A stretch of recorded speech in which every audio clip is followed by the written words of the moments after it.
Billy back here, Broship of the Nerds, and today I present to you a review for Pretty Little Liars Summer School, Chapter 14, When a Stranger Calls Back. This is also the fourth episode of Season 2. There are new episodes every Thursday until they're all done. When a Stranger Calls Back, this was another banger, another just great episode. There hasn't been a bad episode in this series so far with the first 14 episodes. There were 10 in season 1, so far 4 with this season. I'm not sure how many we're getting, but it's rumored to be 8. We'll see what happens. But this week, Tabby gets a phone call basically saying, hey, Pift is giving you another shot at submitting a new film because you made an impression with your first one. They had someone drop out. So if you can come up with something else and submit it, we'll give you another shot. So she and Christian has volunteered to help given his experience with special effects and such. So they work together and the rest of the girls come in to help, and so does Ash. And they are making a film, basically Jaws in a theater instead of on land or instead of in water. So they have a really interesting, like short story, basically, and it has a flashback of her after they film it. There's like a flashback with her and Chip, and Christian gives her ideas on like what to do with the film, and she is struggling because the trauma from what happened between her and Chip is coming back to her. She really is having a hard time navigating that. And she explains to Christian, hey, the guy that used to work here, Chip, him and I would spend hours discussing film ideas. And he told her, look, you don't owe that guy anything. Don't let him take this away from you. You kicked ass with this film, and you need to be proud of that and submit it. So she kisses him, and he has so many green flags for her, and just he's just a good dude. That was really cool. I'm really rooting for those two to work out. And he even encourages her to be on screen because he goes, "Come on, who doesn't like a black girl as a final girl?" So that was really cool. Farron finds out that Henry has been talking about his relationship. He apologizes to her, and then they're swimming, uh, Farron's talking with Kelly, and Greg is hanging out with Henry, and Kelly informs her that they share things in group at church, and she has been, or Henry rather, has been talking about like Farron lying and the relationship struggles in the group, and Farron's not okay with that.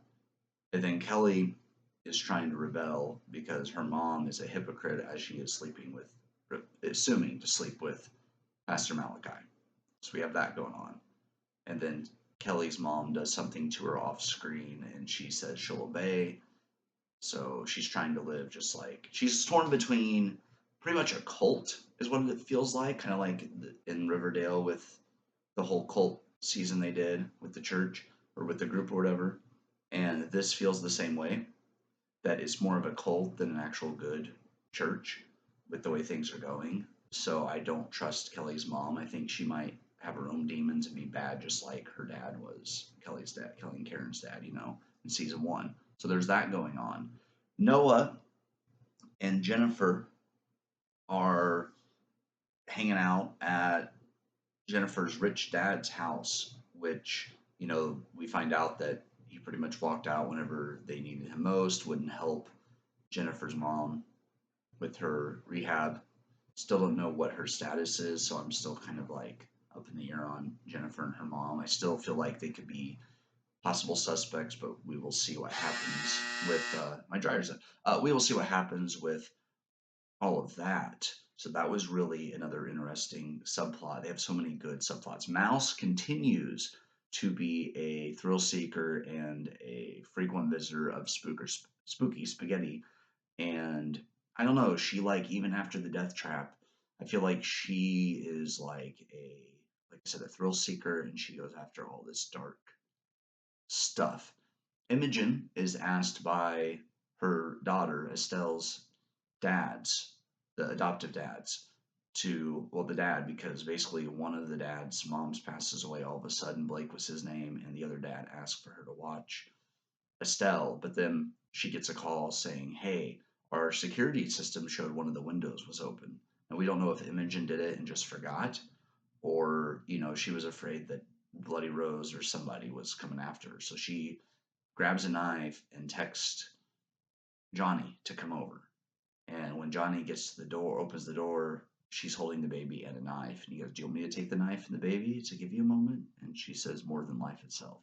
So he takes a knife, puts it down, takes Estelle, and holds on to her while Imogen chills for a minute and then explains some of the stuff that's went down. And Johnny doesn't run and says, "I'll go wait in the car all night," because as they're about to kiss, a phone call hits from Estelle's dad saying, "Hey, we saw a boy walk in on the Ring camera."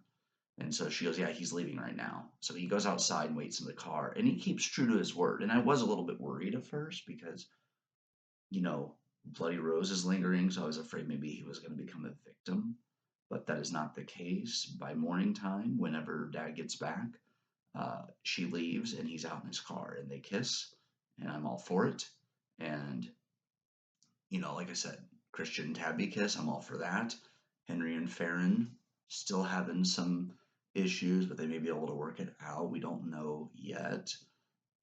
In the meantime, Mouse has a bunch of leads on Rose. She's trying to find the real Rose Waters to confirm whether or not she is the killer, and which I didn't think she was. They find Rose, and the girls all do, besides Farron, and we'll get to that in a second. They wanted to find out if Rose was still alive, and they find out she's living in what they call Tent City, which is basically where the homeless people have set up this sort of makeshift camp to live. And they probably support each other and stuff. But she lives under the bridge, and they say, "Hey, your son Archie went after us," and she goes, "He's alive," and she proceeds to throw herself off the bridge into the treacherous waters below. So we're assuming she's dead. But then when they're going through her stuff, they find her records and see that Dr. Sullivan was her doctor. And Dr. Sullivan was pushed down the stairs by someone from behind and was in the hospital. And Imogen has been spending time with her because she's trying to protect her, but isn't telling her this. She's just acting like that she wants to spend time with her.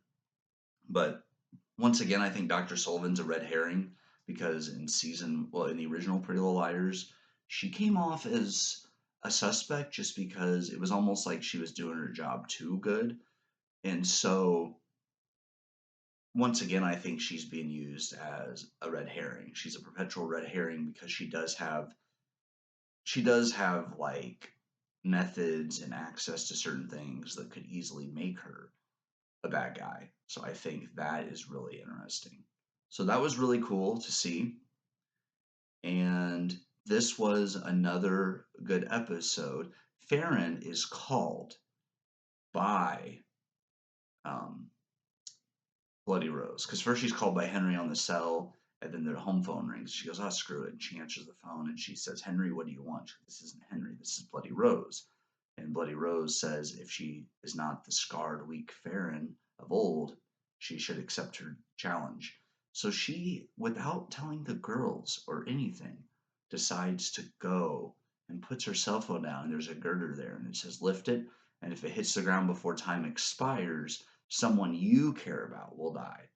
So she holds it up for 2 hours on her shoulders. The timer goes off and then she drops it. So she passed her challenge, but it does say in the letter, your people you care about will be killed. Well, they're safe, but that doesn't mean she's safe. So Bloody Rose is smart in the fact that she made Farron get weaker from her muscles hurting from holding up this heavy girder for 2 hours straight.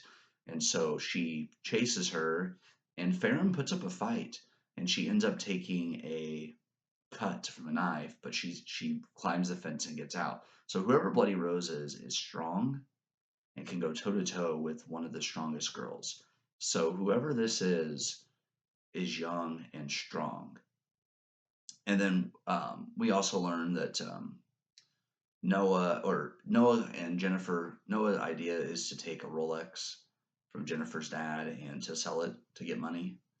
And Jennifer's arrested, and Noah talks to Sean, and they bail out Jennifer.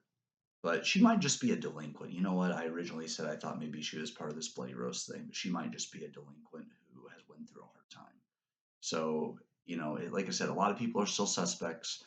I really like Sean this season. He's even better than season one, and I liked him then. And there are just a lot of interesting storylines going on that I want to see how they conclude because it feels like we're building something.